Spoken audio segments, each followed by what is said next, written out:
So poster చూసిన వెంటనే మీకు అర్థమైపోయి ఉండాలి.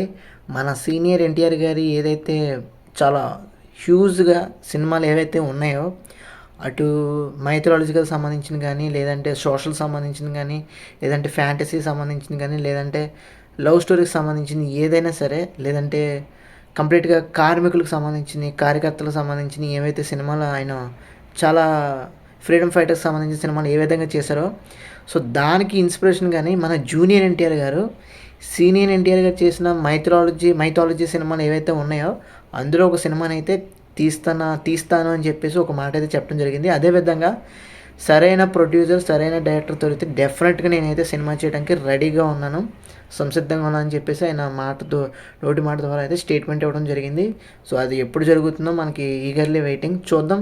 ఒకటి జరిగితే కనుక తప్పకుండా ఎన్టీఆర్ గారు అయితే ఫుల్ ఫ్లెడ్జ్డ్‌గా న్యాయం చేయడంలో అందులో నో డౌట్ ఎట్ ఆల్ అనమాట. సో అది ఓవరాల్‌గా అప్డేట్ అయితే. మీకు నచ్చినట్లయితే తప్పకుండా మన ఛానల్‌కి సబ్స్క్రైబ్ చేసుకోండి ఫ్రెండ్స్.